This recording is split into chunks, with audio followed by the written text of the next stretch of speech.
51 Tales by Lord Dunsany, Part 1. This is Books on My Mind YouTube channel. Listen to world's best and high-quality audiobooks. Click on the subscribe button for more.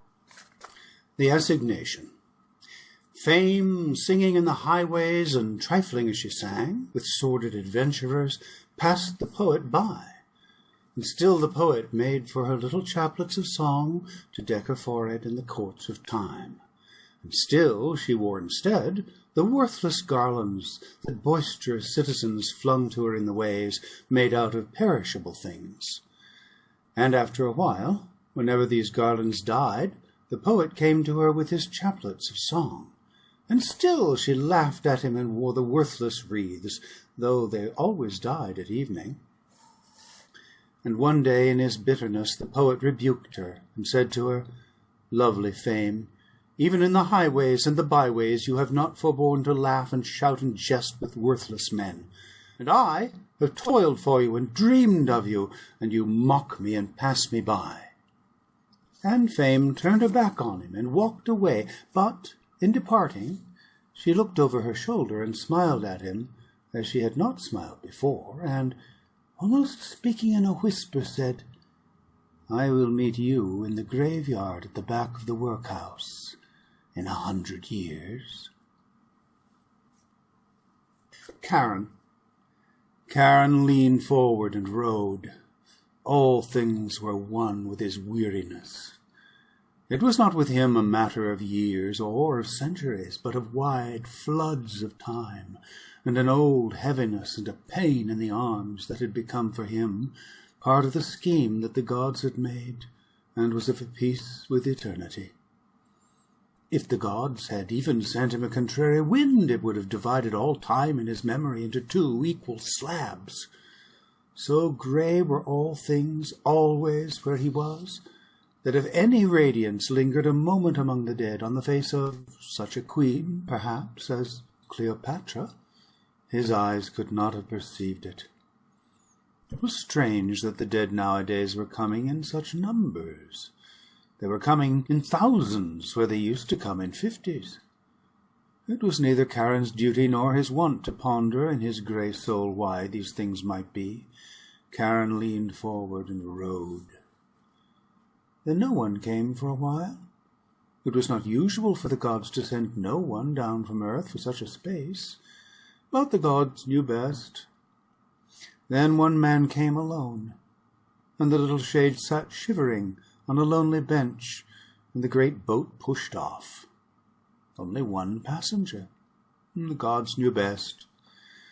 And great and weary, Karen rode on and on beside the little silent, shivering ghost. And the sound of the river was like a mighty sigh that grief in the beginning had sighed among her sisters, and that could not die like the echoes of human sorrow failing on earthly hills. But it was as old as time and the pain in Karen's arms. Then the boat from the slow grey river loomed up to the coast of Dis, and the little silent shade, still shivering, stepped ashore. And Karen turned the boat to go wearily back to the world. Then the little shadow spoke that had been a man. "I am the last," he said. No one had ever made Karen smile before. No one before had ever made him weep. The Death of Pan. When the travellers from London entered Arcady, they lamented one to another the death of Pan, and anon they saw him, lying stiff and still.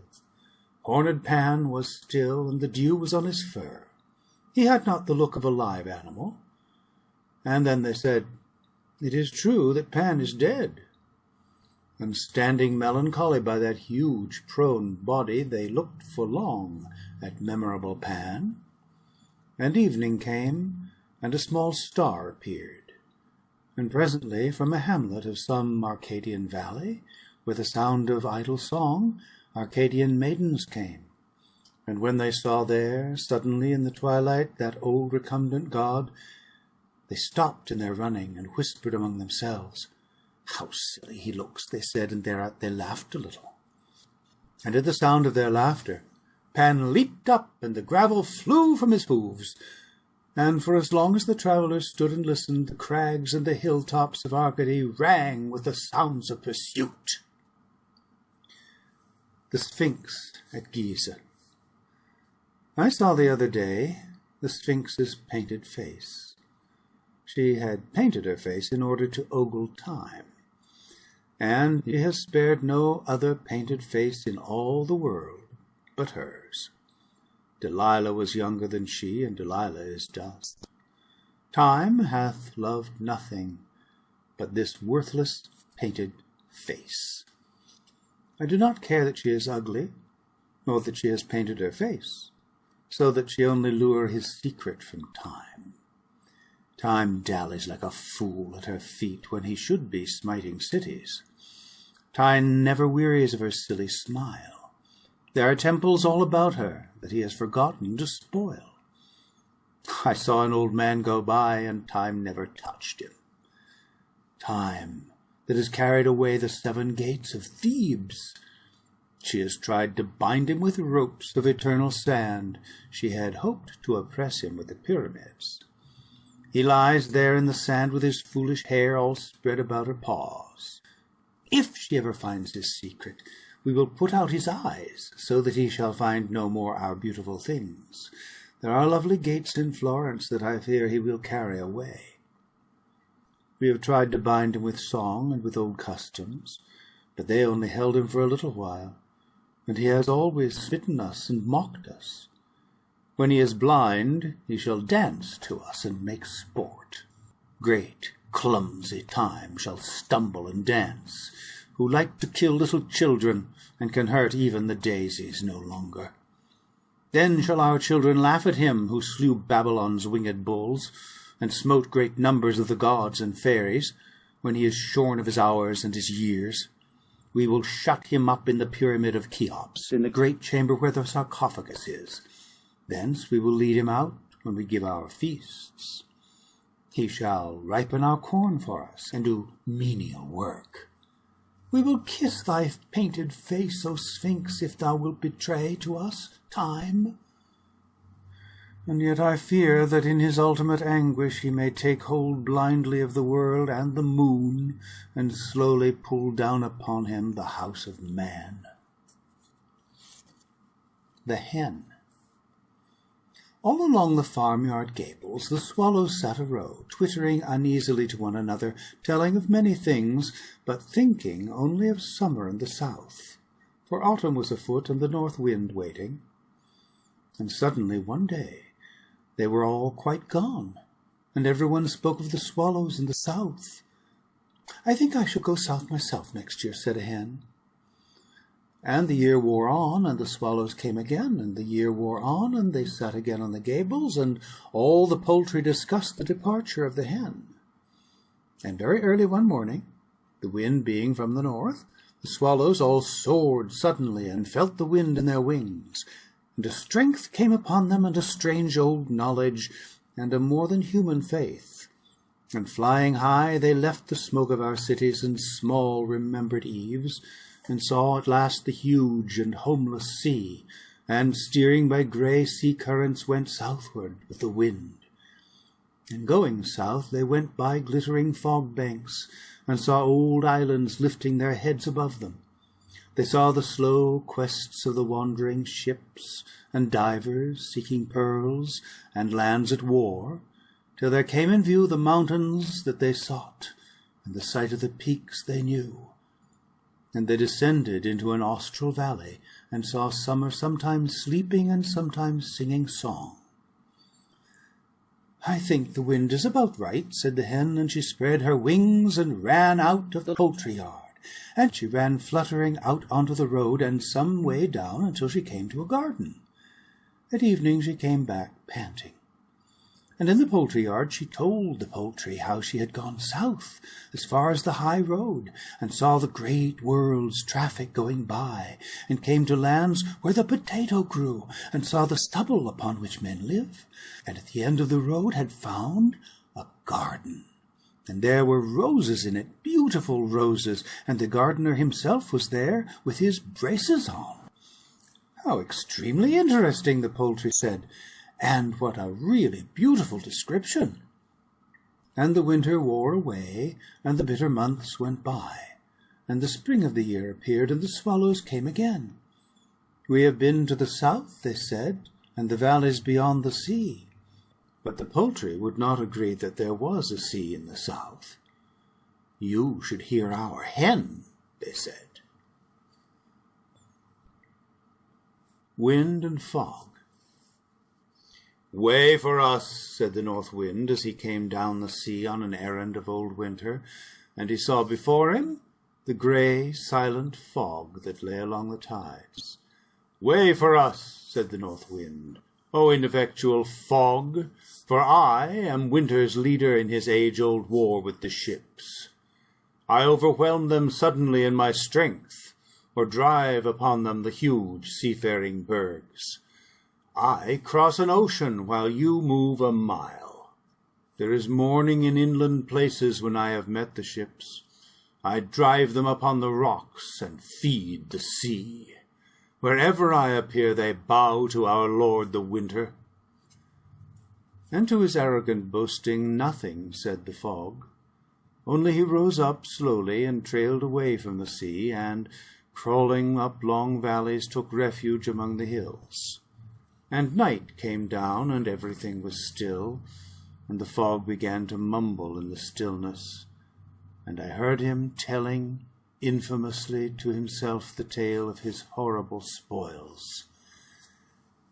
115 galleons of old Spain, a certain argosy that went from Tyre, 8 fisher fleets and 90 ships of the line, 12 warships under sail with their carronades, 387 river craft, 42 merchantmen that carried spice, 4 quinquiremes, 10 triremes, 30 yachts, 21 battleships of the modern time, 9,000 admirals. He mumbled and chuckled on, till I suddenly rose and fled from his fearful contamination. The Raft Builders. All we who write put me in mind of sailors hastily making rafts upon doomed ships. When we break up under the heavy years and go down into eternity with all that is ours, our thoughts, like small lost rafts, float on a while upon oblivion's sea. They will not carry much over those tides, our names and a phrase or two, and little else. They that write as a trade to please the whim of the day, they are like sailors that work at the rafts only to warm their hands and to distract their thoughts from their certain doom. Their rafts go all to pieces before the ship breaks up. See now, oblivion shimmering all around us, its very tranquillity deadlier than tempest. How little all our keels have troubled it. Time, in its deeps, swims like a monstrous whale, and, like a whale, feeds on the littlest things, small tunes and little unskilled songs of the olden golden evenings, and anon turneth whale-like to overthrow whole ships. See now the wreckage of Babylon floating idly, and something there that once was Nineveh. Already their kings and queens are in the deeps among the weedy masses of old centuries that hide the sodden hulk of sunken Tyre, and make a darkness round Persepolis. For the rest, I dimly see the forms of foundered ships on a sea-floor strewn with crowns. Our ships were all unseaworthy from the first. There goes the raft that Homer made for Helen. The Workman. I saw a workman fall with his scaffolding right from the summit of some vast hotel. And as he came down, I saw him holding a knife and trying to cut his name on the scaffolding. He had time to try and do this, for he must have had nearly 300 feet to fall. and I could think of nothing but his folly in doing this futile thing. For not only would the man be unrecognizably dead in 3 seconds, but the very pole on which he tried to scratch whatever of his name he had time for was certain to be burnt in the few weeks for firewood. Then I went home, for I had work to do, and all that evening I thought of the man's folly, till the thought hindered me from serious work. And late that night, while I was still at work, the ghost of the workman floated through my wall and stood before me, laughing. I heard no sound until after I spoke to it, but I could see the grey diaphanous form standing before me, shuddering with laughter. I spoke at last, and asked what it was laughing at. And then the ghost spoke. It said, "I'm a-laughing at you sitting and working there." "And why," I said, "do you laugh at serious work?" "Why, your bloomin' life'll go by like a wind," he said, "and your old silly civilization'll be tidied up in a few centuries."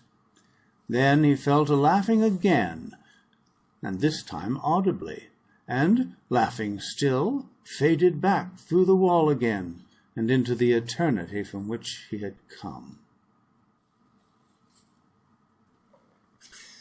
The Guest. A young man came into an ornate restaurant at 8 o'clock in London. He was alone, but 2 places had been laid at the table, which was reserved for him. He had chosen the dinner very carefully, by letter, a week before. A waiter asked him about the other guest. "You probably won't see him till the coffee comes," the young man told him, so he was served alone.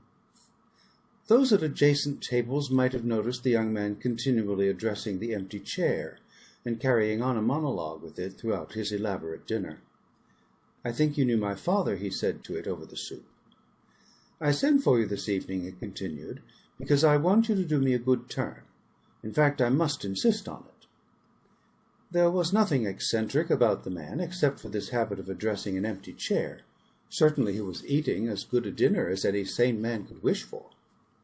After the burgundy had been served, he became more voluble in his monologue, not that he spoiled his wine by drinking excessively. "We have several acquaintances in common," he said. "I met King Seti a year ago in Thebes.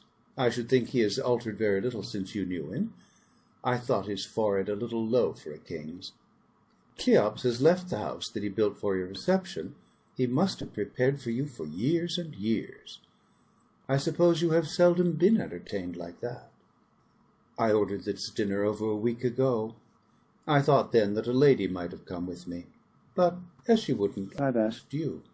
She may not, after all, be as lovely as Helen of Troy. Was Helen very lovely? Not when you knew her, perhaps. You were lucky in Cleopatra. You must have known her when she was in her prime. You never knew the mermaids, nor the fairies, nor the lovely goddesses of long ago. That's where we have the best of you." He was silent when the waiters came to his table, but rambled merrily on as soon as they left, still turned to the empty chair. "You know, I saw you here in London only the other day. You were on a motor bus going down Ludgate Hill.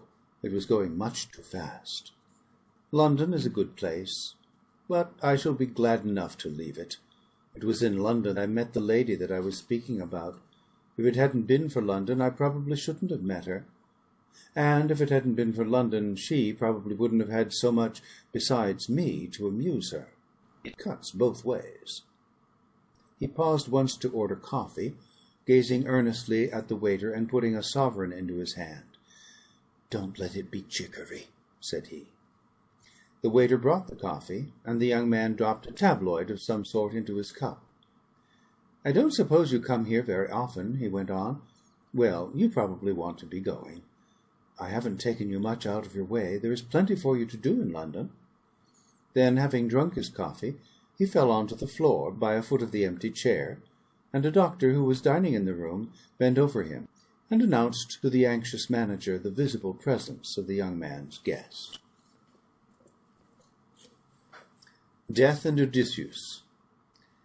In the Olympian courts, Love laughed at Death because he was unsightly, and because she couldn't help it, and because he never did anything worth doing, and because she would. And Death hated being laughed at, and used to brood apart, thinking only of his wrongs and of what he could do to end this intolerable treatment. But one day Death appeared in the courts with an heir, and they all noticed it. "What are you up to now?" said Love, and Death, with some solemnity, said to her, "I am going to frighten Odysseus," and drawing about him his grey traveller's cloak, went out through the windy door with his jowl turned earthwards. And he came soon to Ithaca and the hall that Athene knew, and opened the door, and saw there famous Odysseus, with his white locks, bending close over the fire, trying to warm his hands. And the wind through the open door blew bitterly on Odysseus. And Death came up behind him, and suddenly shouted, and Odysseus went on warming his pale hands. Then Death came close, and began to mouth at him. And after a while Odysseus turned and spoke. And, "Well, old servant," he said, "have your masters been kind to you since I made you work for me round Ilion?" And Death for some while stood mute, for he thought of the laughter of Love. Then, "Come now," said Odysseus, "lend me your shoulder." And, he leaning on that bony joint, they went together through the open door. Death and the Orange. 2 dark young men in a foreign southern land sat at a restaurant table with one woman, and on the woman's plate was a small orange, which had an evil laughter in its heart. And both of the men would be looking at the woman all the time, and they ate little, and they drank much, and the woman was smiling equally at each. Then the small orange that had the laughter in its heart rolled slowly off the plate onto the floor, and the dark young men both sought for it at once, and they met suddenly beneath the table, and soon they were speaking swift words to one another, and a horror and an impotence came over the reason of each as she sat helpless at the back of the mind, and the heart of the orange laughed, and the woman went on smiling. And Death, who was sitting at another table, tete-a-tete with an old man, rose and came over to listen to the quarrel. The Prayer of the Flowers.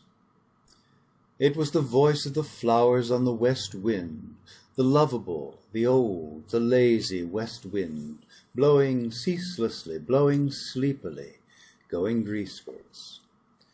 The woods have gone away, they have fallen and left us. Men love us no longer, we are lonely by moonlight. Great engines rush over the beautiful fields, their ways lie hard and terrible up and down the land. The cankerous cities spread over the grass, they clatter in their lairs continually, they glitter about us, blemishing the night. The woods are gone, O Pan, the woods, and thou art far, O Pan, and far away. I was standing by night between 2 railway embankments on the edge of a Midland city. On one of them I saw the trains go by once in every 2 minutes, and on the other the trains went by twice in every 5.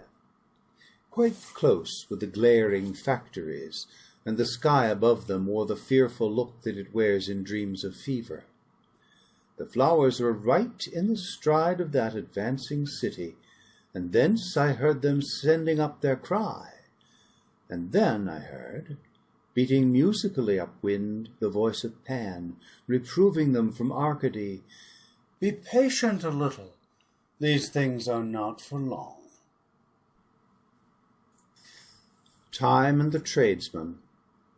Once Time, as he prowled the world, his hair grey, not with weakness, but with dust of the ruin of cities, came to a furniture shop and entered the antique department, and there he saw a man darkening the wood of a chair with dye, and beating it with chains, and making imitation wormholes in it. And when Time saw another doing his work, he stood by him a while and looked on critically, and at last he said, "That is not how I work."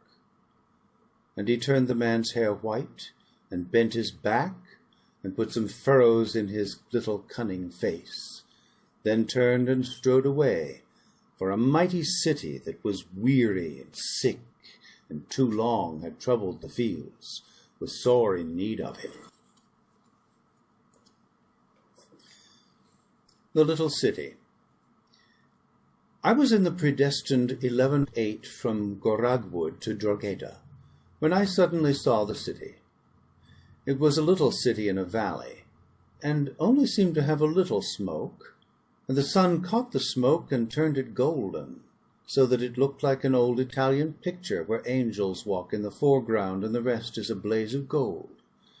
And beyond, as one could tell by the lie of land, although one could not see through the golden smoke, I knew that there lay the paths of the roving ships.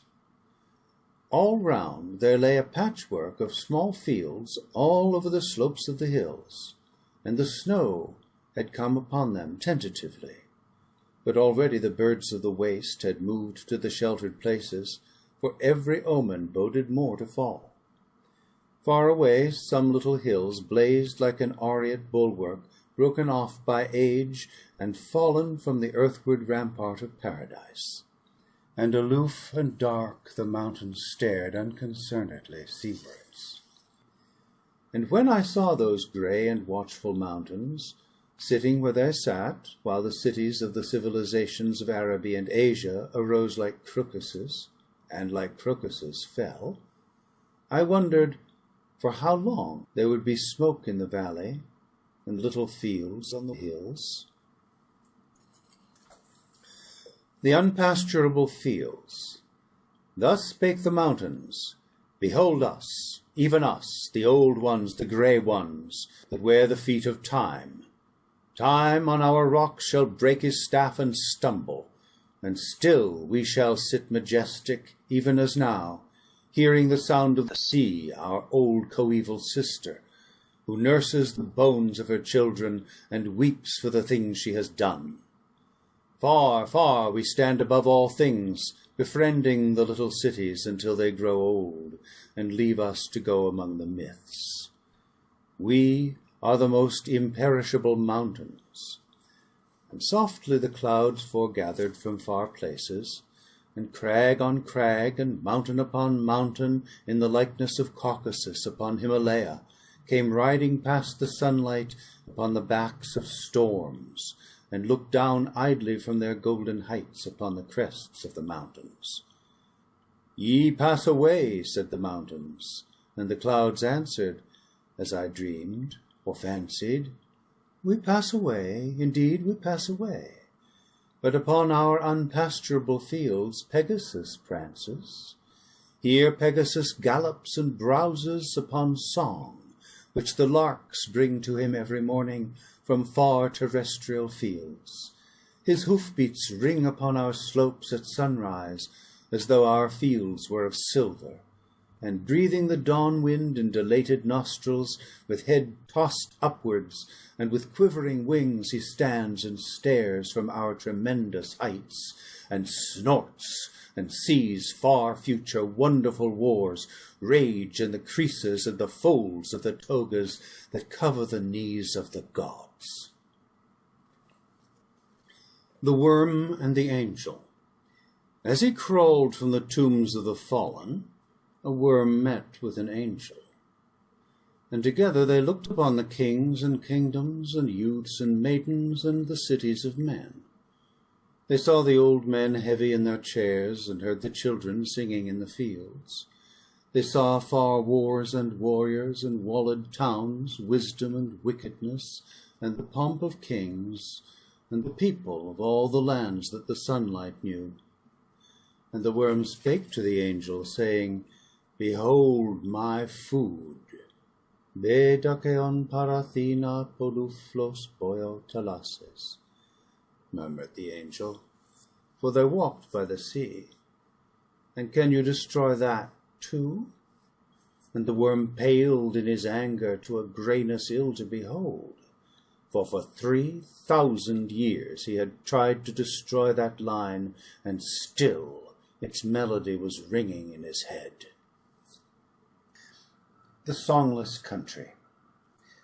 The poet came unto a great country in which there were no songs, and he lamented gently for the nation that had not any little foolish songs to sing to itself at evening. And at last he said, I will make for them myself some little foolish songs, so that they may be merry in the lanes and happy by the fireside. And for some days he made for them aimless songs, such as maidens sing on the hills in the older, happier countries. Then he went to some of that nation, as they sat weary with the work of the day, and said to them, I have made you some aimless songs out of the small and reasonable legends that are somewhat akin to the wind in the vales of my childhood, and you may care to sing them in your disconsolate evenings.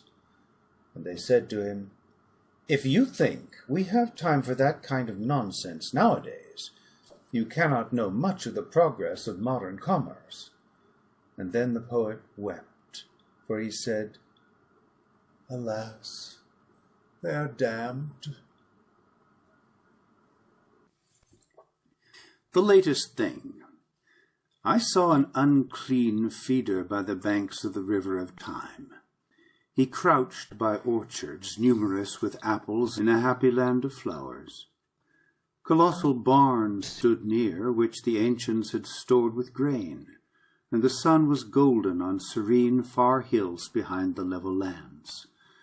But his back was to all these things.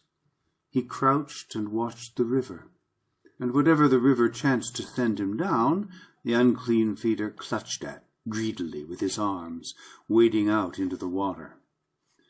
Now there were in those days, and indeed still are, certain uncleanly cities upon the river of time, and from them fearfully nameless things came floating shapelessly by. And whenever the odor of these came down the river before them, the unclean feeder plunged into the dirty water and stood far out, expectant. And if he opened his mouth, one saw these things on his lips. Indeed, from the upper reaches there came down sometimes the fallen rhododendron's petal, sometimes a rose. But they were useless to the unclean feeder, and when he saw them he growled. The poet walked beside the river's bank. His head was lifted, and his look was afar. I think he saw the sea, and the hills of fate from which the river ran. I saw the unclean feeder standing voracious up to his waist in that evil-smelling river. Look, I said to the poet. The current will sweep him away, the poet said. But those cities that poison the river, I said to him. He answered, Whenever the centuries melt on the hills of fate, the river terribly floods. The Demagogue and the Demimonde. A demagogue and a demimondaine chanced to arrive together at the gate of paradise, and the saint looked sorrowfully at them both. Why were you a demagogue? He said to the first.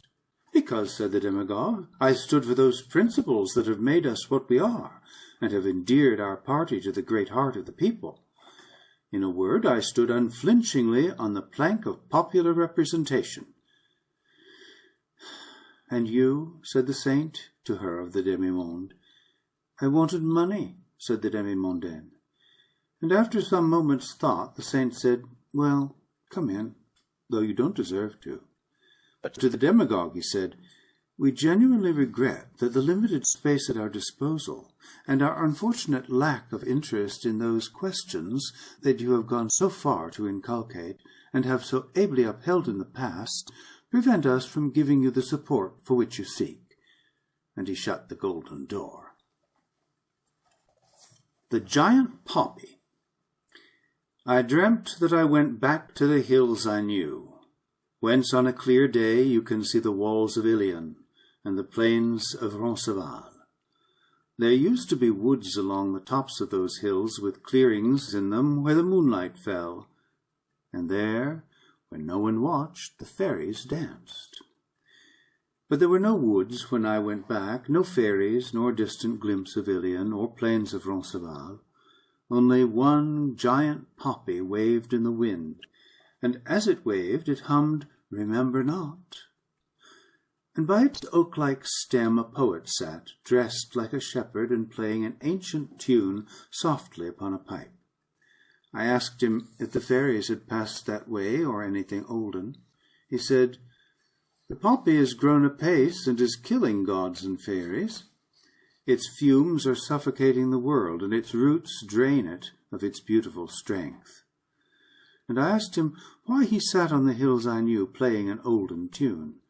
And he answered, "Because the tune is bad for the poppy, which would otherwise grow more swiftly, and because, if the brotherhood of which I am one were to cease to pipe on the hills, men would stray over the world and be lost, or come to terrible ends. Bethink we have saved Agamemnon."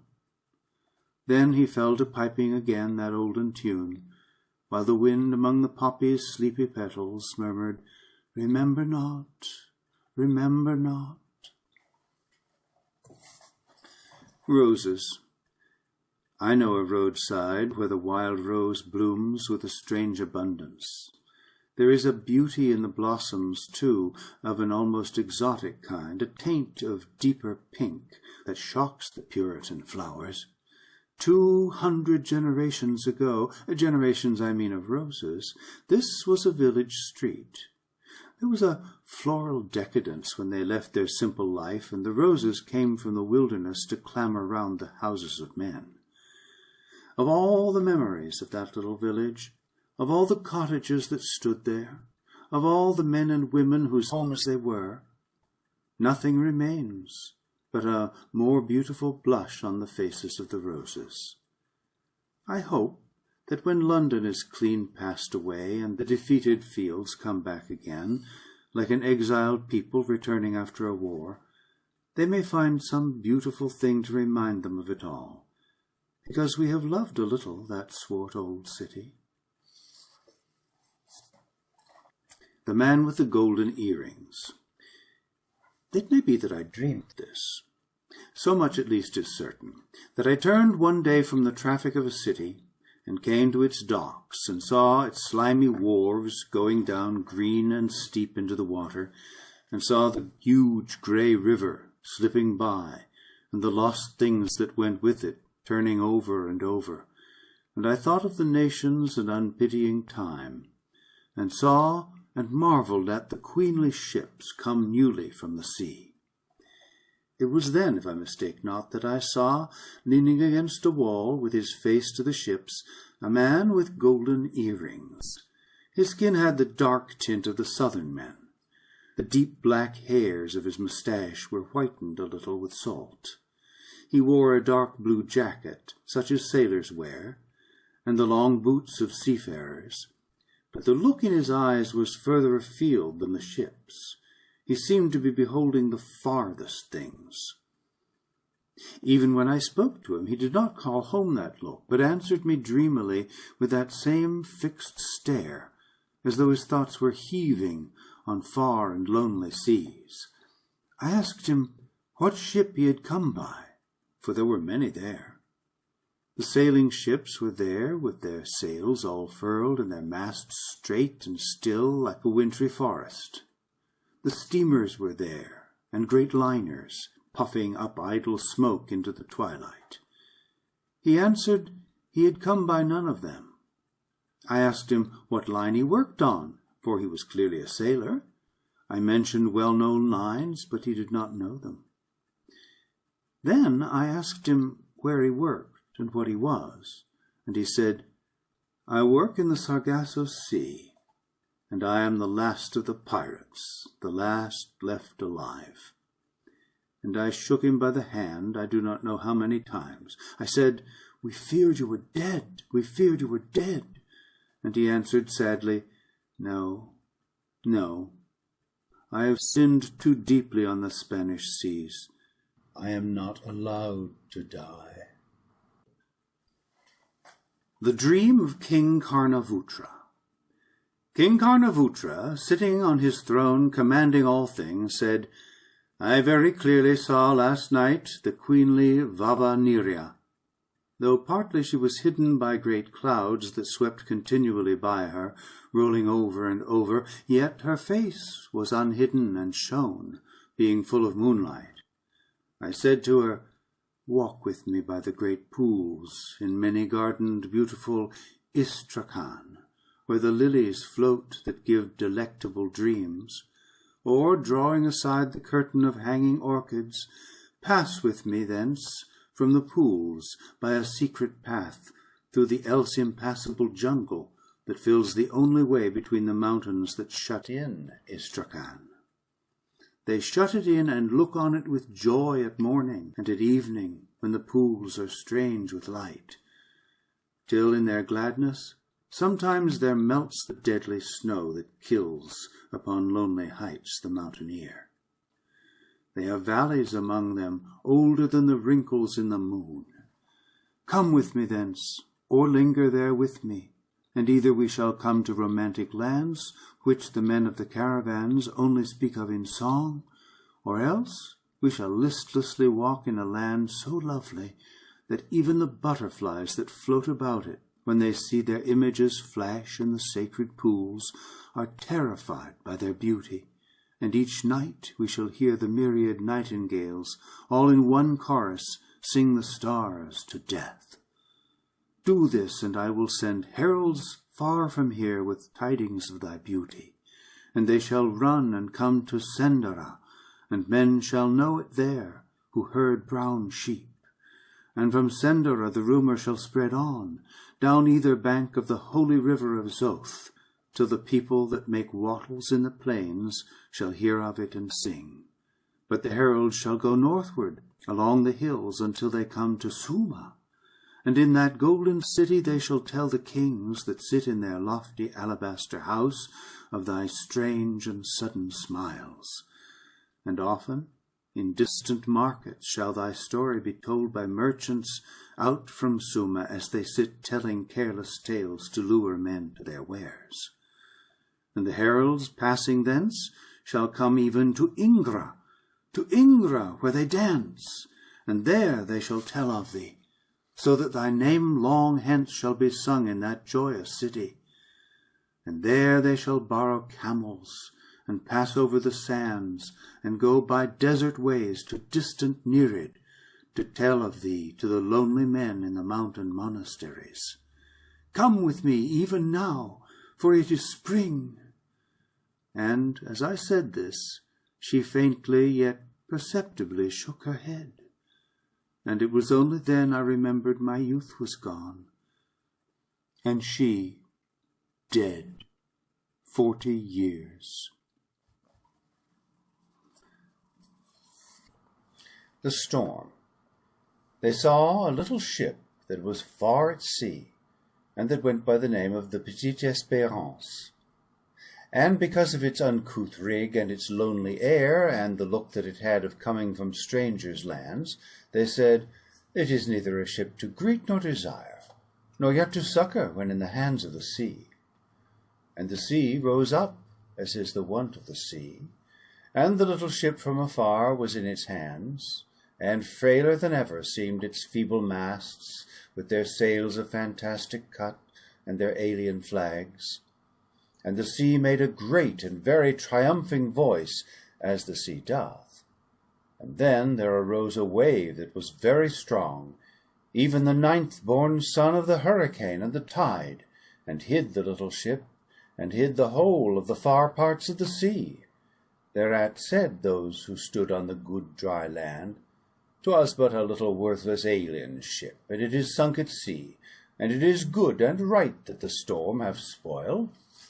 And they turned and watched the course of the merchantmen, laden with silver and appeasing spice.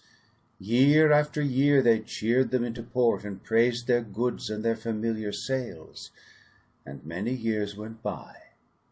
And at last, with decks and bulwarks covered with cloth of gold, with age-old parrots that had known the troubadours, singing illustrious songs and preening their feathers of gold, with a hold full of emeralds and rubies, all silken with Indian loot, furling, as it came in, its way-worn alien sails, a galleon glided into port, shutting the sunlight from the merchantmen, and lo, it loomed, the equal of the cliffs. "Who are you?" they asked, "far-travelled, wonderful ship?" And they said, "The Petite Espérance." "Oh," said the people on shore, "we thought you were sunk at sea." "Sunk at sea," sang the sailors. "We could not be sunk at sea. We had the gods on board." A mistaken identity. Fame, as she walked at evening in a city, saw the painted face of Notoriety flaunting beneath a gas lamp, and many kneeled unto her in the dirt of the road. "Who are you?" Fame said to her. "I am Fame," said Notoriety. Then Fame stole softly away, so that no one knew she had gone. And Notoriety presently went forth, and all her worshippers rose and followed after, and she led them, as was most meet, to her native pit. End of Part 1. This is Books on My Mind YouTube channel. Part 2 of 51 Tales by Lord Dunsany. The True History of the Hare and the Tortoise. For a long time there was doubt with acrimony among the beasts as to whether the hare or the tortoise could run the swifter. Some said the hare was the swifter of the two because he had such long ears, and others said that the tortoise was the swifter because anyone whose shell was so hard as that should be able to run hard too.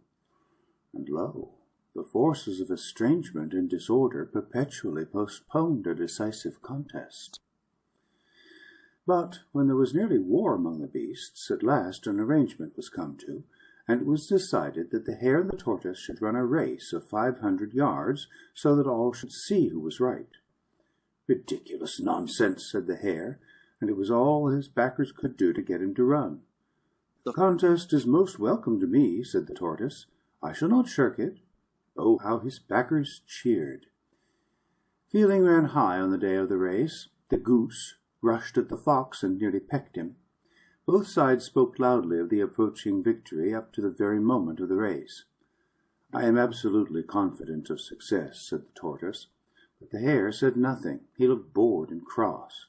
Some of his supporters deserted him then and went to the other side, who were loudly cheering the tortoise's inspiriting words. But many remained with the hare. "We shall not be disappointed in him," they said. "A beast with such long ears is bound to win." "Run hard," said the supporters of the tortoise, and "run hard" became a kind of catchphrase which everybody repeated to one another. "Hard shell and hard living, that's what the country wants. Run hard," they said. And these words were never uttered, but multitudes cheered from their hearts. Then they were off, and suddenly there was a hush. The hare dashed off for about 100 yards. Then he looked round to see where his rival was. "It is rather absurd," he said, "to race with the tortoise," and he sat down and scratched himself. "Run hard," shouted some. "Let him rest," shouted others. And "let him rest" became a catchphrase too. And after a while his rival drew near to him. "There comes that damned tortoise," said the hare, and he got up and ran as hard as he could, so that he should not let the tortoise beat him. "Those ears will win," said his friends. "Those ears will win, and establish upon an incontestable footing the truth of what we have said." And some of them turned to the backers of the tortoise and said, "What about your beast now?" "Run hard," they replied. "Run hard." The hare ran on for nearly 300 yards, nearly, in fact, as far as the winning post, when it suddenly struck him what a fool he looked, running races with a tortoise, who was nowhere in sight, and he sat down again and scratched. Run hard," said the crowd, and "let him rest." "Whatever is the use of it?" said the hare, and this time he stopped for good. Some say he slept. There was desperate excitement for an hour or two, and then the tortoise won. Run hard," shouted his backers. "Hard shell and hard living, that's what has done it." And then they asked the tortoise what his achievement signified, and he went and asked the turtle. And the turtle said, It is a glorious victory for the forces of swiftness." And then the tortoise repeated it to his friends, and all the beasts said nothing else for years.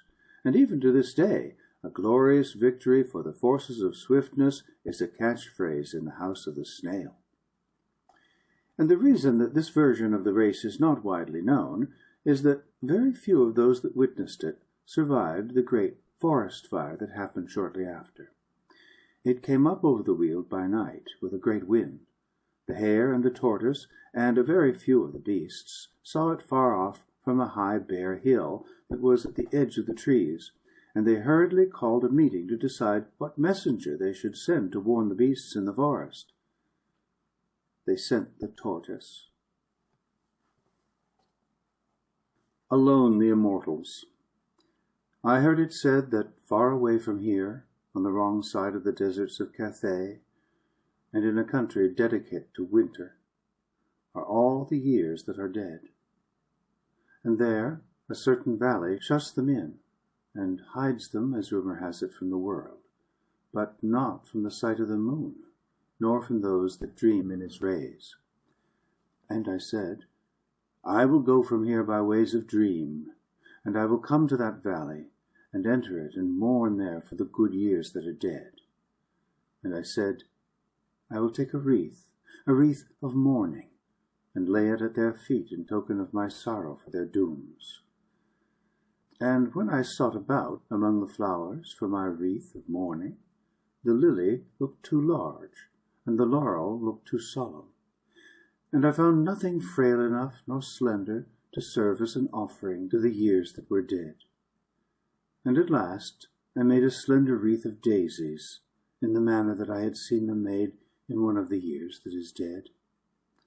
This, said I, is scarce less fragile or less frail than one of those delicate forgotten years. Then I took my wreath in my hand and went from here.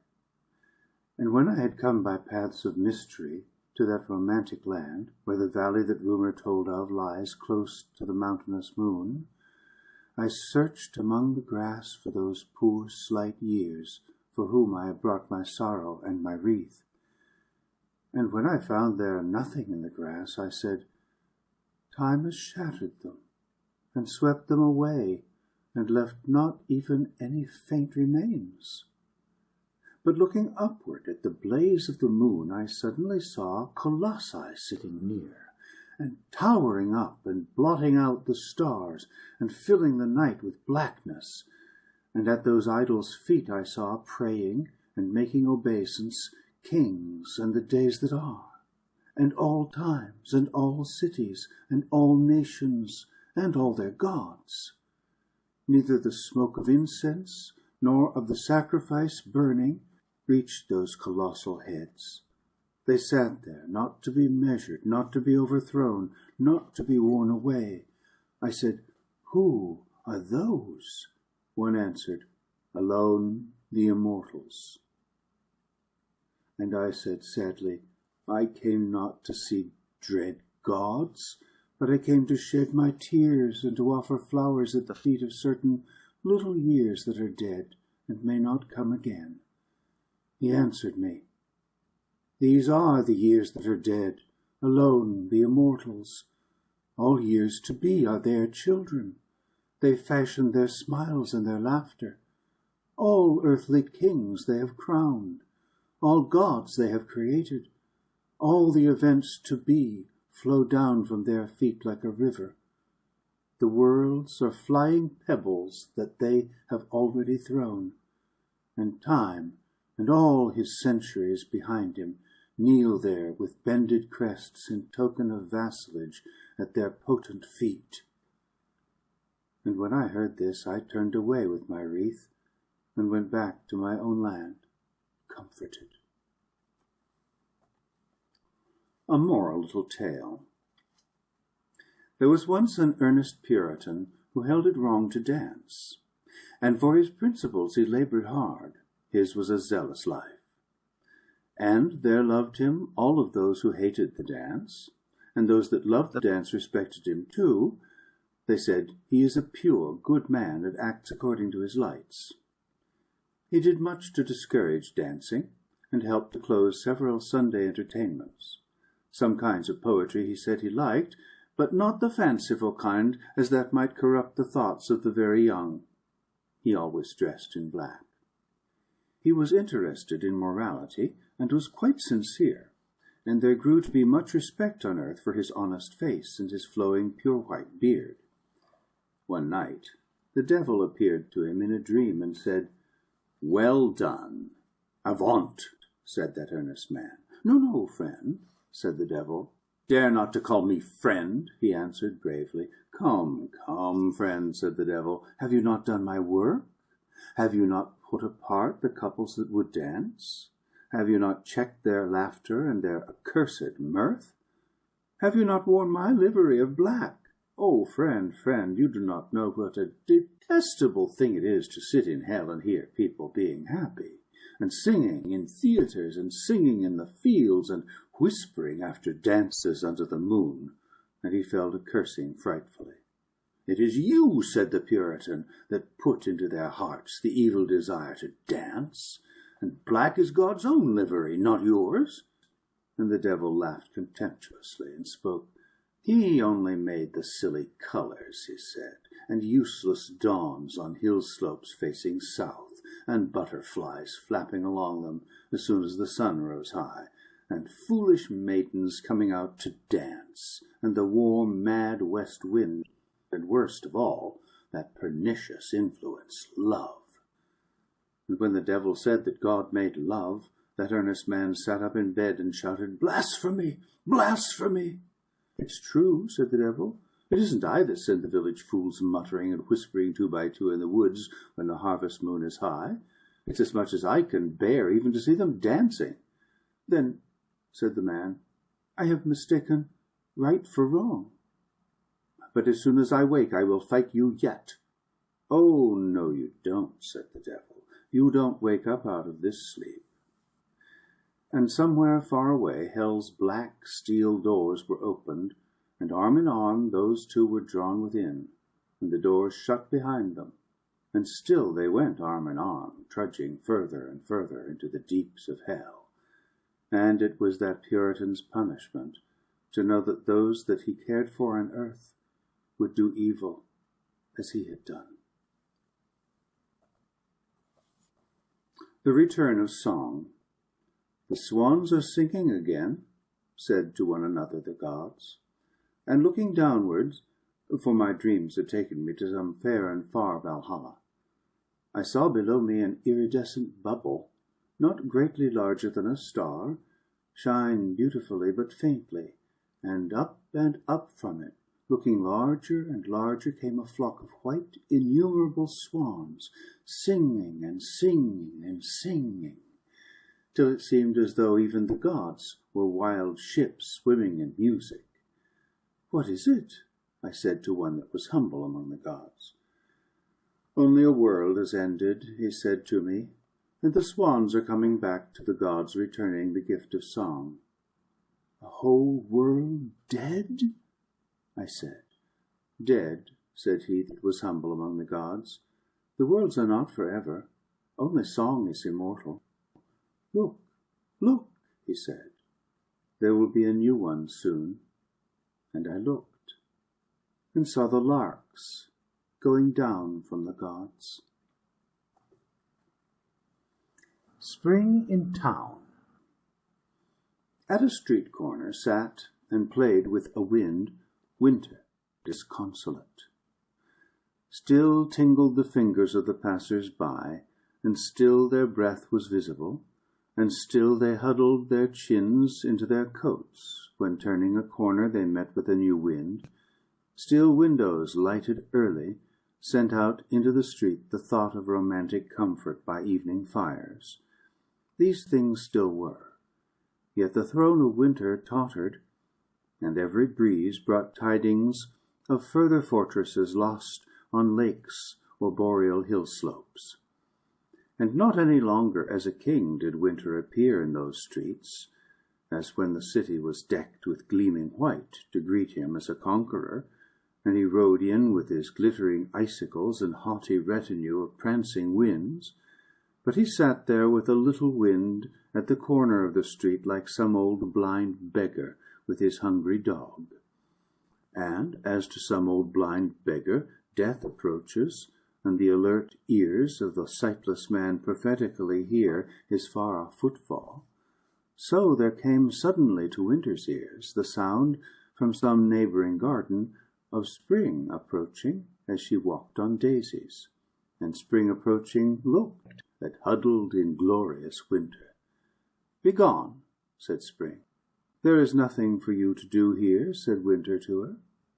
Nevertheless he drew about him his grey and battered cloak, and rose and called to his little bitter wind, and up a side street that led northward strode away.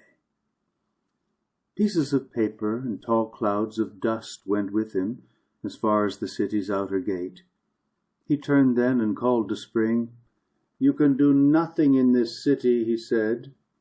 Then he marched homeward over plains and sea, and heard his old winds howling as he marched. The ice broke up behind him and foundered like navies.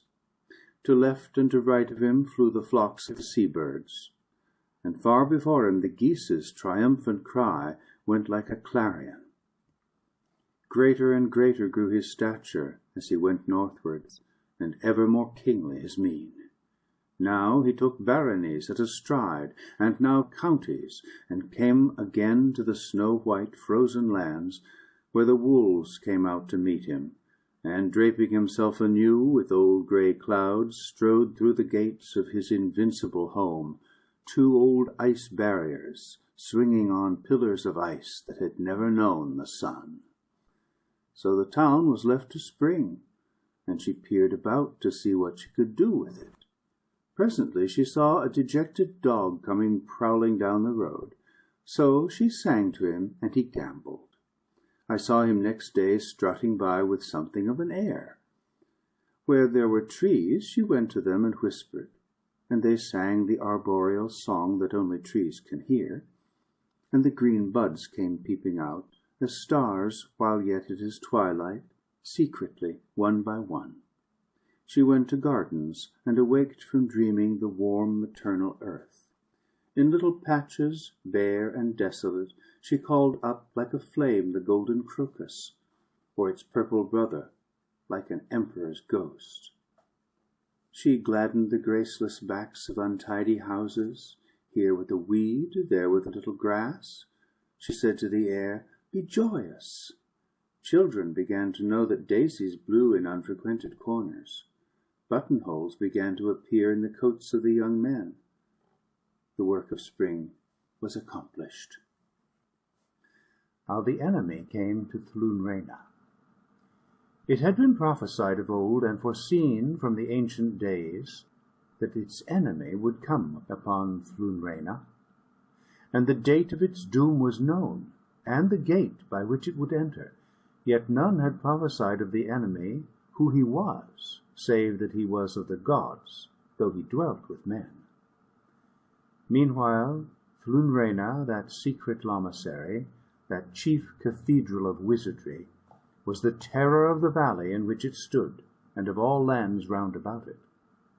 So narrow and high were the windows, and so strange when lighted at night, that they seemed to regard men with the demoniac leer of something that had a secret in the dark. Who were the magicians, and the deputy magicians, and the great arch-wizard of that furtive place?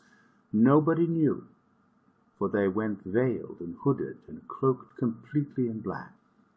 Though her doom was close upon her, and the enemy of prophecy should come that very night through the open southward door that was named the Gate of the Doomed, yet that rocky edifice Thlunrena remained mysterious still, venerable, terrible, dark, and dreadfully crowned with her doom. It was not often that anyone dared wander near to Thlunrena by night, when the moan of the magicians, invoking we know not whom, rose faintly from inner chambers, scaring the drifting bats.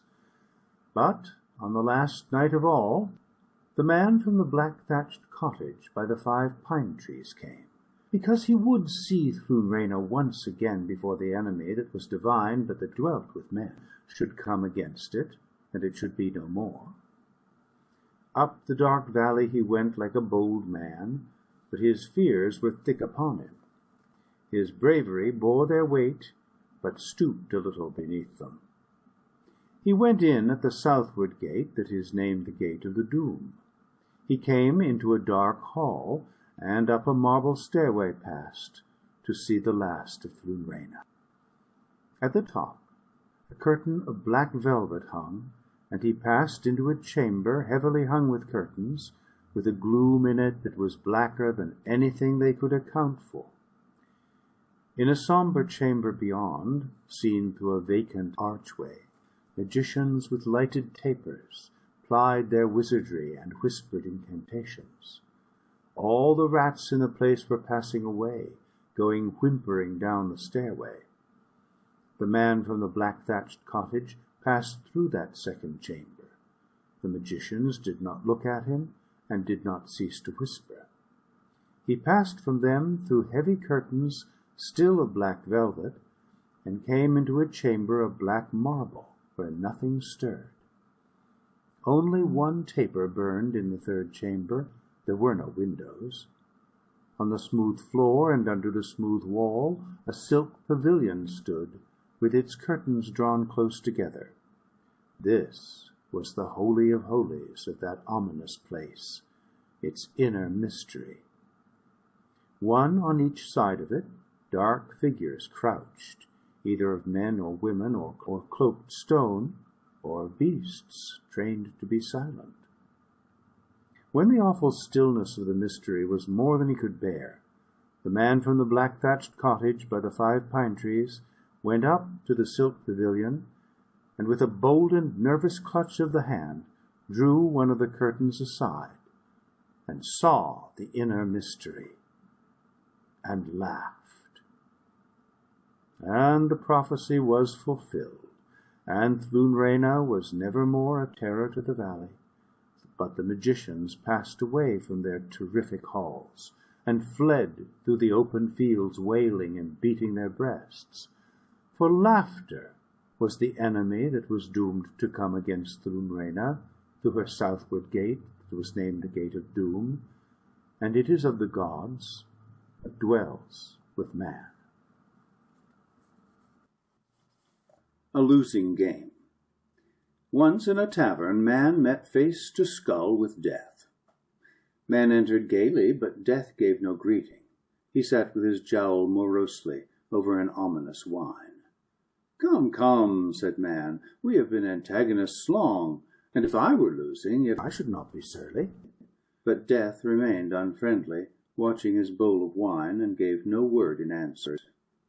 Then man solicitously moved nearer to him, and, speaking cheerily still, "Come, come," he said again, "you must not resent defeat."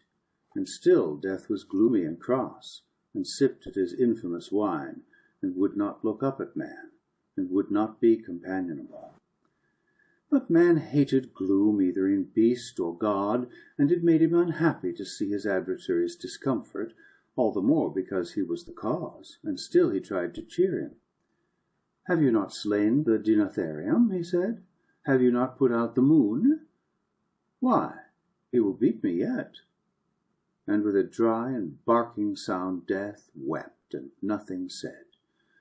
And presently man arose and went wondering away, for he knew not if death wept out of pity for his opponent, or because he knew that he should not have such sport again when the old game was over and man was gone, or whether because, perhaps, for some hidden reason, he could never repeat on earth his triumph over the moon. Taking up Piccadilly. Going down Piccadilly one day, and nearing Grosvenor Place, I saw, if my memory is not at fault, some workmen with their coats off, or so they seemed. They had pickaxes in their hands, and wore corduroy trousers, and that little leather band below the knee that goes by the astonishing name of York to London. They seemed to be working with peculiar vehemence, so that I stopped and asked one what they were doing. "We are taking up Piccadilly," he said to me. "But at this time of year," I said. "Is it usual in June?" "We are not what we seem," said he. "Oh, I see," I said. You were doing it for a joke." "Well, not exactly that," he answered me. "For a bet?" I said. "Not precisely," said he. And then I looked at the bit that they had already picked, and though it was broad daylight over my head, it was darkness down there, all full of the southern stars. "It was noisy and bad, and we grew weary of it," said he that wore corduroy trousers. "We are not what we appear." They were taking up Piccadilly altogether. After the fire. When that happened which had been so long in happening, and the world hit a black, uncharted star, certain tremendous creatures out of some other world came peering among the cinders to see if there were anything there that it were worth while to remember.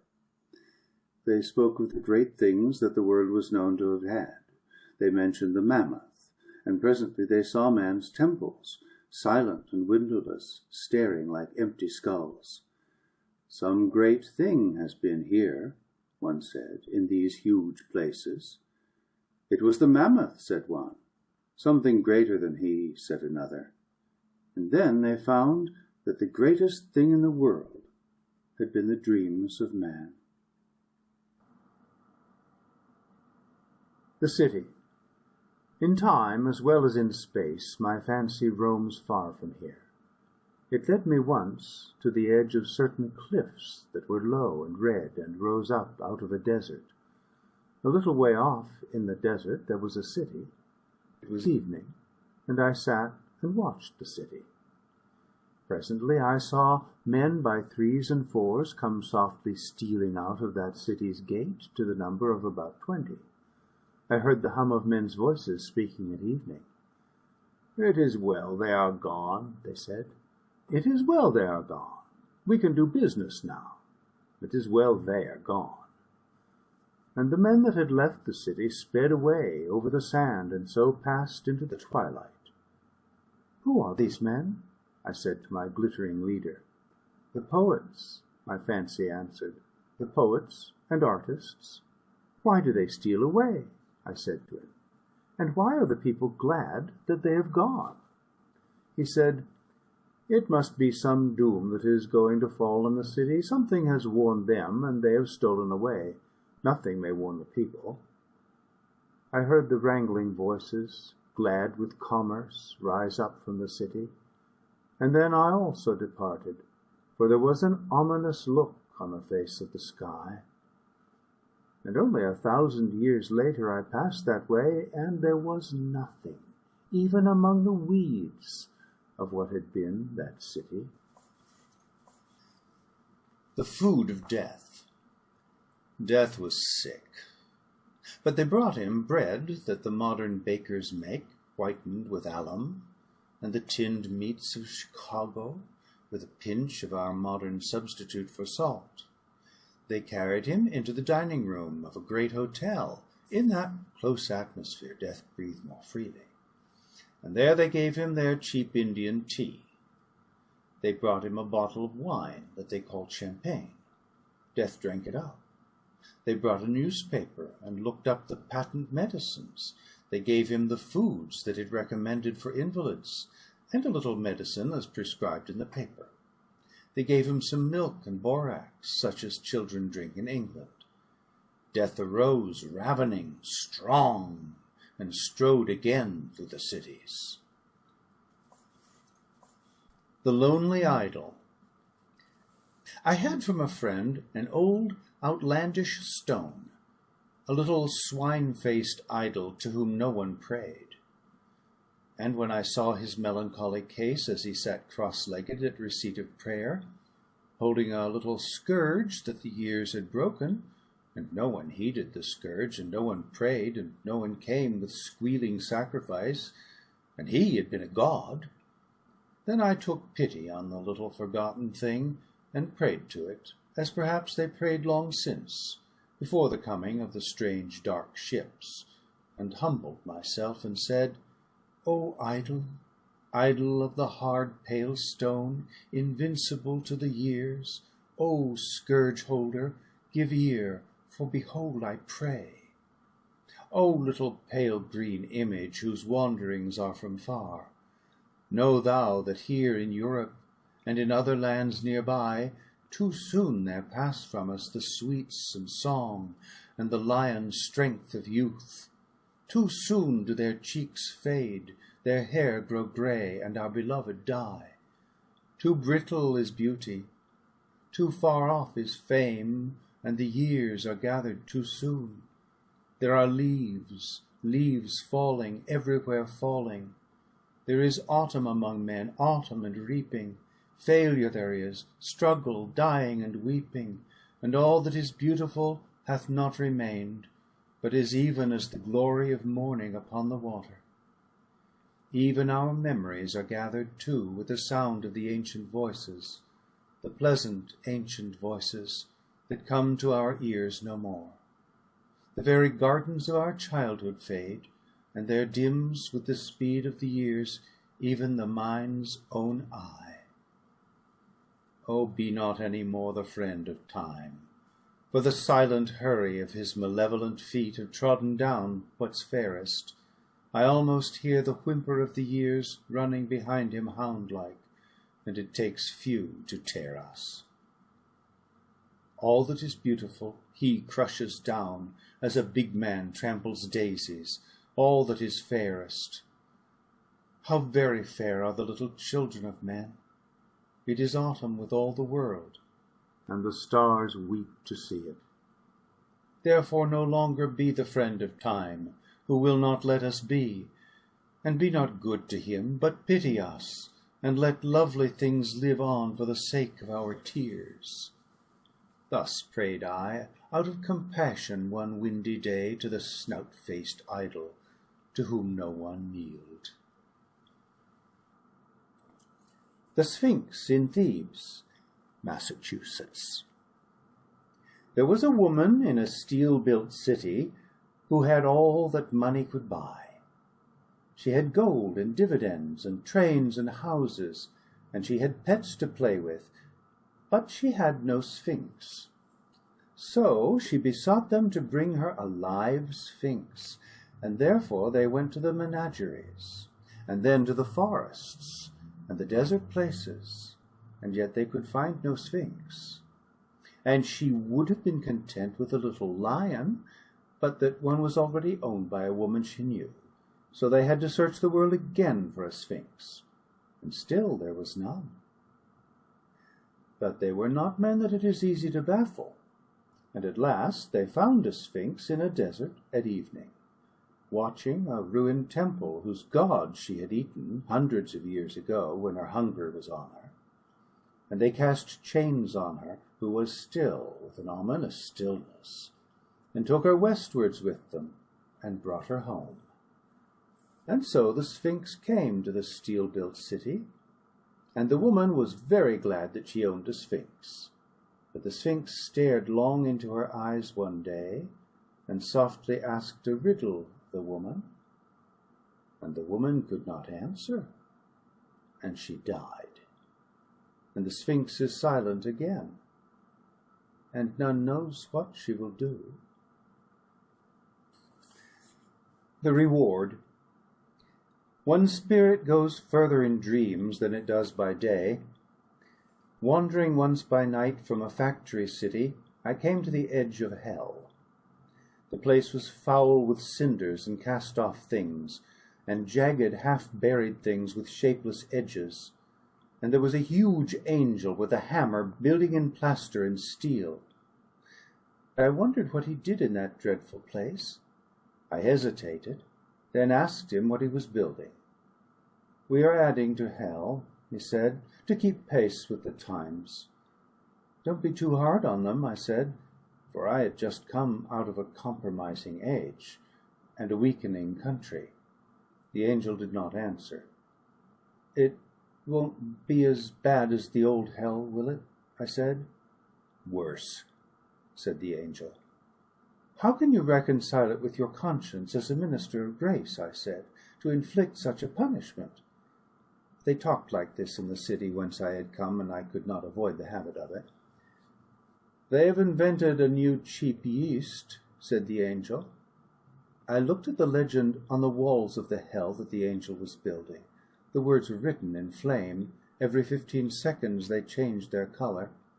Yeasto, the great new yeast, it builds up body and brain, and something more. They shall look at it forever, the angel said. But they drove a perfectly legitimate trade, I said. The law allowed it. The angel went on hammering into place the huge steel uprights. You are very revengeful, I said. Do you never rest from doing this terrible work? I rested one Christmas day, the angel said, and looked and saw little children dying of cancer. I shall go on now, until the fires are lit.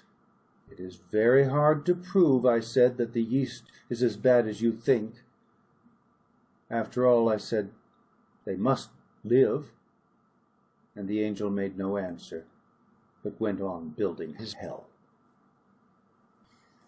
The Trouble in Leafy Green Street. She went to the idol shop in Moleshill Street, where the old man mumbles and said, I want a god to worship when it is wet. The old man reminded her of the heavy penalties that rightly attach to idolatry, and when he had enumerated all, she answered him, as was meet, Give me a god to worship when it is wet. And he went to the back places of his shop, and sought out and brought her a god. The same was carved of grey stone, and wore a propitious look, and was named, as the old man mumbled, the god of rainy cheerfulness. Now it may be that long confinement to the house affects adversely the liver, or these things may be of the soul, but certain it is that on a rainy day her spirits so far descended that those cheerful creatures came within sight of the pit, and having tried cigarettes to no good end, she bethought her of Moleshill Street and the mumbling man. He brought the grey idol forth and mumbled of guarantees, although he put nothing on paper, and she paid him there and then his preposterous price, and took the idol away. And on the next wet day that there ever was, she prayed to the grey stone idol that she had bought, the god of rainy cheerfulness, who knows with what ceremony or what lack of it, and so brought down on her in Leafy Green Street, in the prosperous house at the corner, that doom of which all men speak. The Mist. The mist said unto the mist, Let us go up into the downs. And the mist came up weeping. And the mist went into the high places and the hollows, and clumps of trees in the distance stood ghostly in the haze. But I went to a prophet, one who loved the downs, and I said to him, Why does the mist come up weeping into the downs when it goes into the high places and the hollows? And he answered, The mist is the company of a multitude of souls, who never saw the downs and now are dead. Therefore they come up weeping into the downs, who are dead and never saw them.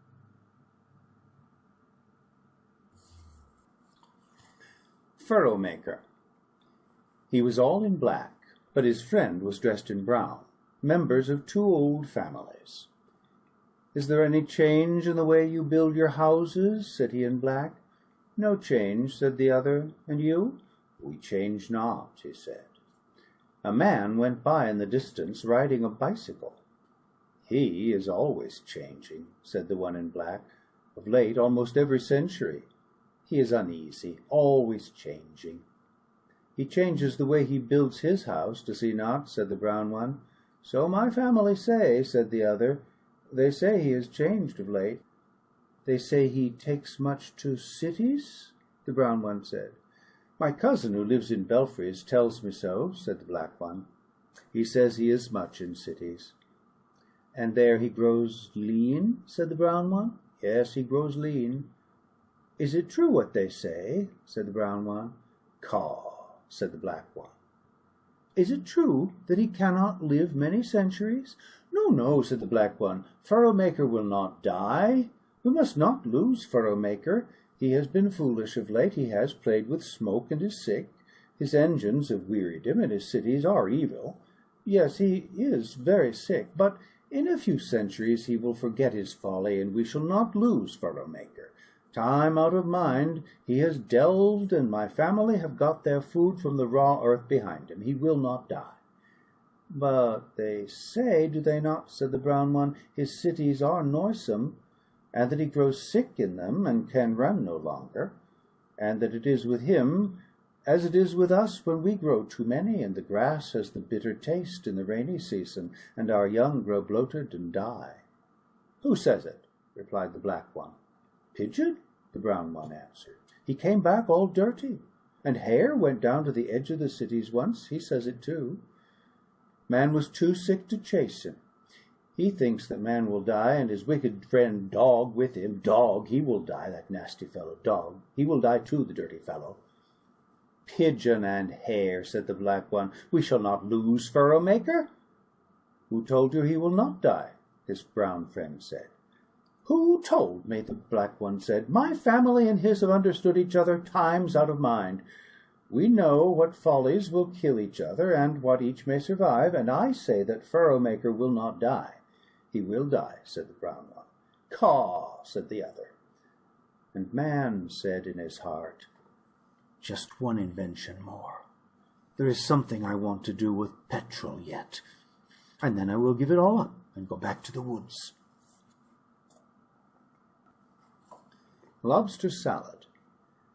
I was climbing around the perilous outside of the palace of Colquonombros, so far below me that in the tranquil twilight and clear air of those lands, I could only barely see them, lay the craggy tops of the mountains.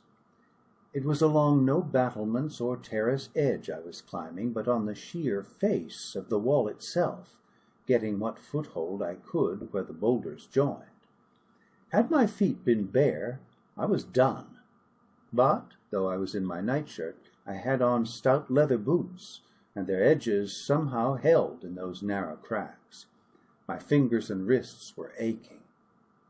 Had it been possible to stop for a moment, I might have been lured to give a second look at the fearful peaks of the mountains down there in the twilight, and this must have been fatal. That the thing was all a dream is beside the point. We have fallen in dreams before, but it is well known that if in one of those falls you ever hit the ground, you die. I had looked at those menacing mountain tops, and knew well that such a fall as the one I feared must have such a termination. Then I went on. It is strange what different sensations there can be in different boulders, every one gleaming with the same white light, and every one chosen to match the rest by minions of ancient kings. When your life depends on the edges of every one you come to, those edges seem strangely different. It was of no avail to overcome the terror of one, for the next would give you a hold in quite a different way, or hand you over to death in a different manner. Some were too sharp to hold, and some too flush with the wall. Those whose hold was the best crumbled the soonest. Each rock had its different terror, and then there were those things that followed behind me. And at last I came to a breach made long ago by earthquake, lightning, or war. I should have had to go down 1,000 feet to get round it, and they would come up with me while I was doing that, for certain sable apes that I have not mentioned as yet, things that had tigerish teeth and were born and bred on that wall, had pursued me all the evening. In any case, I could have gone no farther, nor did I know what the king would do along whose wall I was climbing. It was time to drop and be done with it, or stop and await those apes. And then it was that I remembered a pin thrown carelessly down out of an evening tie in another world to the one where grew that glittering wall, and lying now, if no evil chance had removed it, on a chest of drawers by my bed. The apes were very close and hurrying, for they knew my fingers were slipping, and the cruel peaks of those infernal mountains seemed surer of me than the apes. I reached out with a desperate effort of will towards where the pin lay on the chest of drawers. I groped about, I found it. I ran it into my arm. Saved. The Return of the Exiles. The old man with a hammer and the one-eyed man with a spear were seated by the roadside talking as I came up the hill. "It isn't as though they hadn't asked us," the one with the hammer said. "There ain't no more than 20 as knows about it," said the other. "20's 20," said the first. "After all these years," said the one-eyed man with the spear, "after all these years, we might go back just once." "Of course we might," said the other. Their clothes were old, even for labourers. The one with the hammer had a leather apron full of holes and blackened, and their hands looked like leather. But whatever they were English, and this was pleasant to see after all the motors that had passed me that day with their burden of mixed and doubtful nationalities. When they saw me, the one with the hammer touched his greasy cap. "Might we make so bold, sir," he said, "as to ask the way to Stonehenge?" "We never ought to go," mumbled the other plaintively. "There's not more than 20 as knows, but I was bicycling there myself to see the place, so I pointed out the way and rode on at once, for there was something so utterly servile about them both that I did not care for their company. They seemed by their wretched mien to have been persecuted or utterly neglected for many years. I thought that very likely they had done long terms of penal servitude. When I came to Stonehenge, I saw a group of about a score of men standing among the stones. They asked me with some solemnity if I was expecting anyone, and when I said no, they spoke to me no more. It was about 3 miles back where I left those strange old men, but I had not been in the stone circle long when they appeared, coming with great strides along the road. When they saw them, all the people took off their hats and acted very strangely, and I saw that they had a goat, which they led up then to the old altar stone. And the 2 old men came up with their hammer and spear and began apologizing plaintively for the liberty they had taken in coming back to that place, and all the people knelt on the grass before them. And then, still kneeling, they killed the goat by the altar. And when the 2 old men saw this, they came up with many excuses and eagerly sniffed the blood. And at first this made them happy, but soon the one with the spear began to whimper. "It used to be men," he lamented. "It used to be men." And the 20 men began looking uneasily at each other, and the plaint of the one-eyed man went on in that tearful voice, and all of a sudden they all looked at me. I do not know who the 2 old men were, or what any of them were doing, but there are moments when it is clearly time to go, and I left them there and then. And just as I got up onto my bicycle, I heard the plaintive voice of the one with the hammer apologizing for the liberty he had taken in coming back to Stonehenge.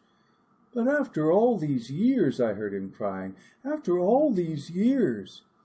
And the one with the spear said, "Yes, after 3,000 years."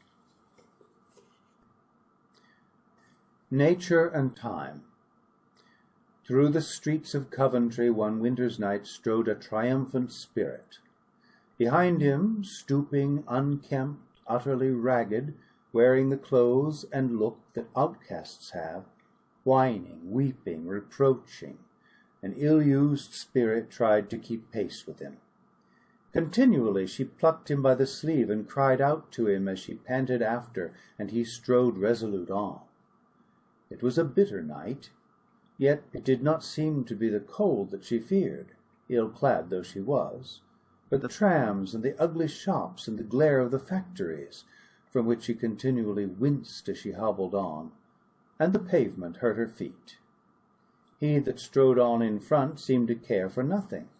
It might be hot or cold, silent or noisy, pavement or open fields, he merely had the air of striding on. And she caught up and clutched him by the elbow. I heard her speak in her unhappy voice. You scarcely heard it for the noise of the traffic. "You have forgotten me," she complained to him. "You have forsaken me here. She pointed to Coventry with a wide wave of her arm, and seemed to indicate other cities beyond, and he gruffly told her to keep pace with him, and that he did not forsake her. And she went on with her pitiful lamentation. "My anemones are dead for miles," she said. "All my woods are fallen, and still the cities grow. My child man is unhappy, and my other children are dying, and still the cities grow, and you have forgotten me." And then he turned angrily on her, almost stopping in that stride of his that began when the stars were made. "When have I ever forgotten you?" he said, "or when forsaken you ever? Did I not throw down Babylon for you, and is not Nineveh gone? Where is Persepolis that troubled you? Where Tarshish and Tyre? And you have said, 'I forget you.'" And at this she seemed to take a little comfort. I heard her speak once more, looking wistfully at her companion. "When will the fields come back, and the grass for my children?" "Soon, soon," he said. Then they were silent, and he strode away, she limping along behind him, and all the clocks in the towers chimed as he passed.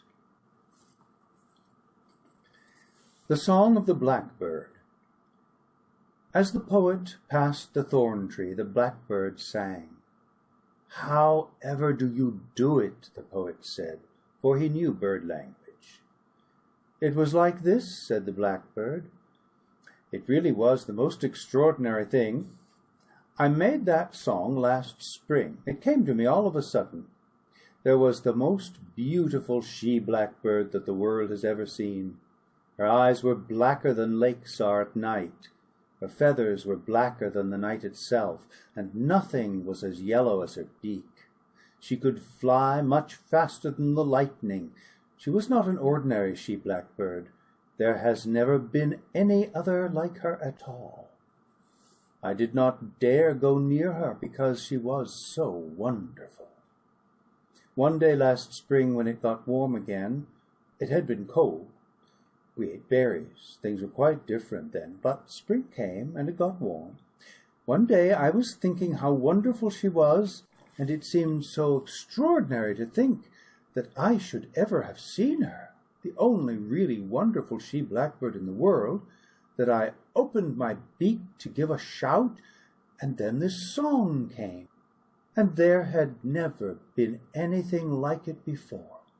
And luckily I remembered it, the very song that I sang just now. But what is so extraordinary, the most amazing occurrence of that marvelous day, was that no sooner had I sung the song than that very bird, the most wonderful she-blackbird in the world, flew right up to me and sat quite close to me on the same tree. I never remember such wonderful times as those. Yes, the song came in a moment, and as I was saying, and an old wanderer walking with a stick came by, and the blackbird flew away, and the poet told the old man the blackbird's wonderful story. "That song new?" said the wanderer. "Not a bit of it. God made it years ago. All the blackbirds used to sing it when I was young. It was new then." The Messengers. One wandering nigh Parnassus, chasing hares, heard the high Muses. "Take us a message to the Golden Town," thus sang the Muses. But the man said, "They do not call to me. Not to such as me speak the Muses." And the Muses called him by name. "Take us a message," they said, "to the Golden Town." And the man was downcast, for he would have chased hares. And the Muses called again. And when, whether in valleys or on high crags of the hills, he still heard the Muses, he went at last to them and heard their message, though he would fain have left it to other men and chased the fleet hares still in happy valleys. And they gave him a wreath of laurels carved out of emeralds, as only the Muses can carve. "By this," they said, "they shall know that you come from the Muses." And the man went from that place, and dressed in scarlet silks, as befitted one that came from the high Muses. And through the gateway of the Golden Town he ran and cried his message, and his cloak floated behind him. All silent sat the wise men and the aged, they of the golden town. Cross-legged they sat before their houses, reading from parchments a message of the muses that they sent long before. And the young man cried his message from the muses, and they rose up and said, Thou art not from the muses. Otherwise spake they, and they stoned him, and he died. And afterwards they carved his message upon gold, and read it in their temples on holy days. When will the muses rest? When are they weary?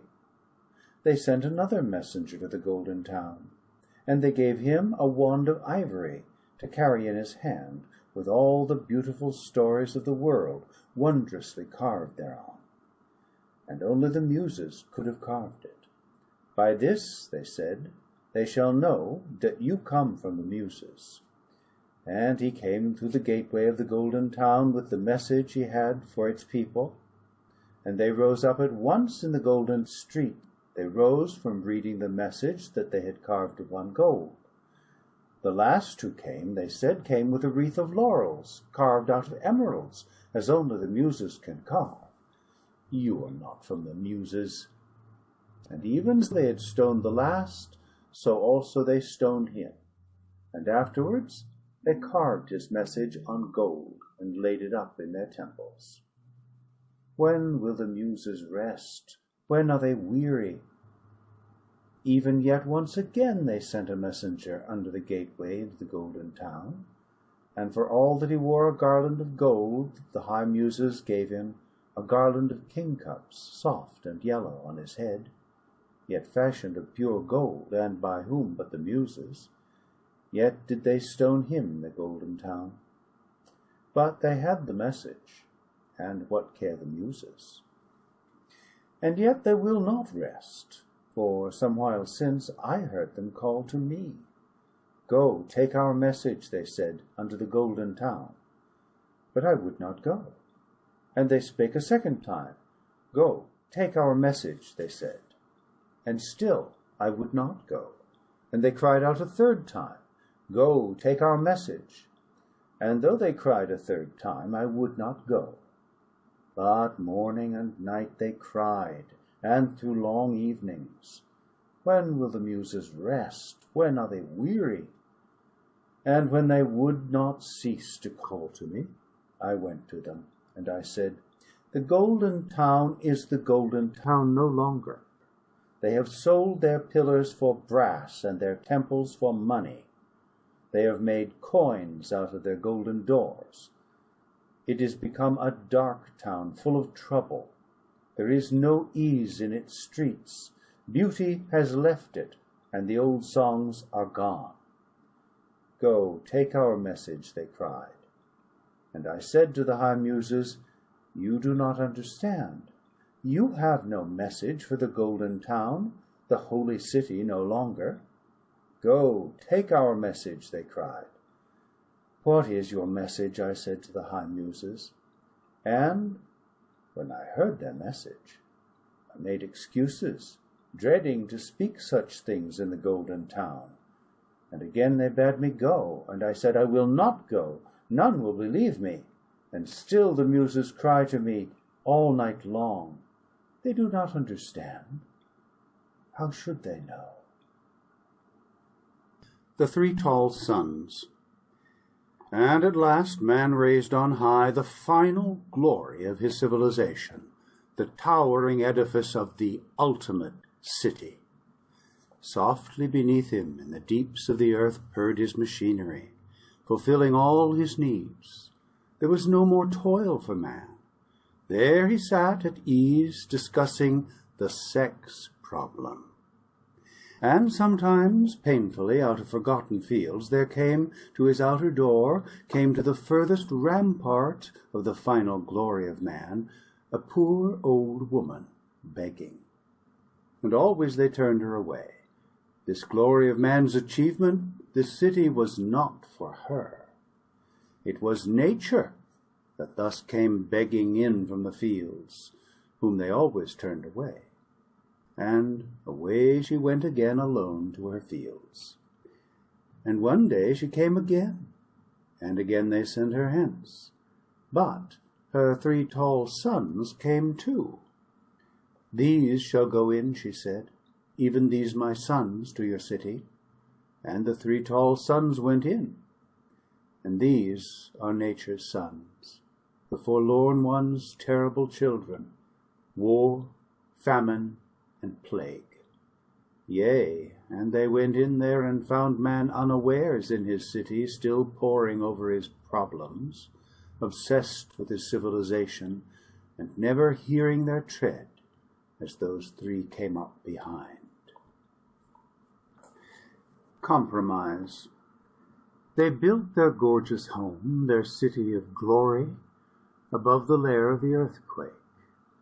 They built it of marble and gold in the shining youth of the world.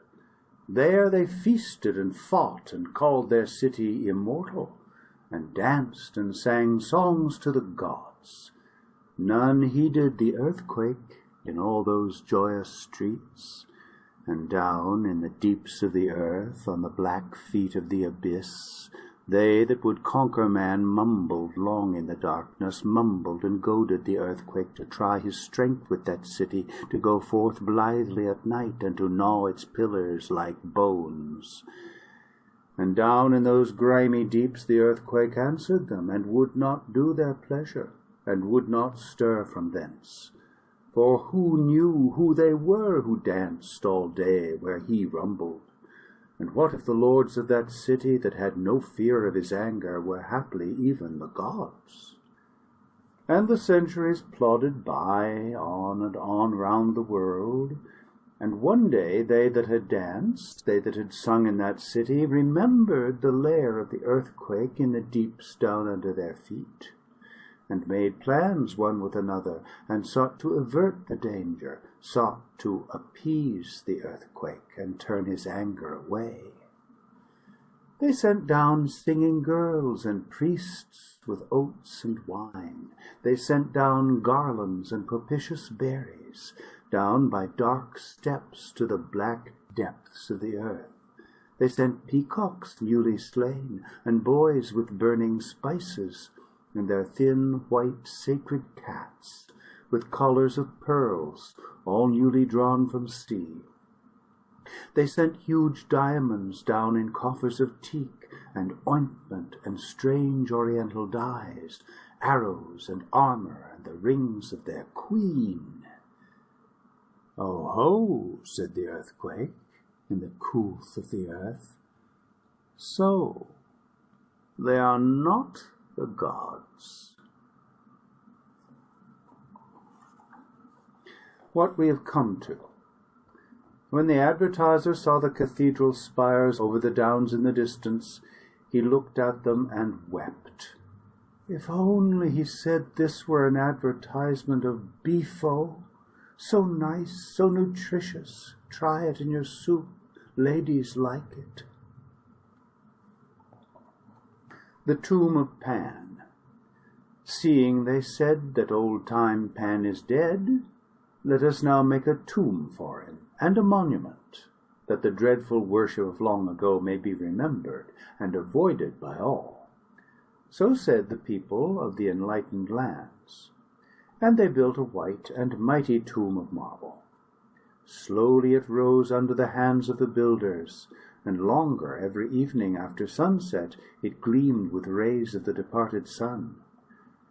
And many mourned for Pan while the builders built, many reviled him. Some called the builders to cease and to weep for Pan, and others called them to leave no memorial at all of so infamous a god. But the builders built on steadily. And one day all was finished, and the tomb stood there like a steep sea cliff, and Pan was carved thereon with humbled head, and the feet of angels pressed upon his neck. And when the tomb was finished, the sun had already set, but the afterglow was rosy on the huge bulk of Pan. And presently all the enlightened people came, and saw the tomb, and remembered Pan, who was dead, and all deplored him at his wicked age. but a few wept apart because of the death of Pan. But at evening, as he stole out of the forest and slipped like a shadow softly along the hills, Pan saw the tomb and laughed. End of 51 Tales by Edward John Moore. This is Books on My Mind YouTube channel. Listen to world's best and high quality audiobooks. Click on the subscribe button for more.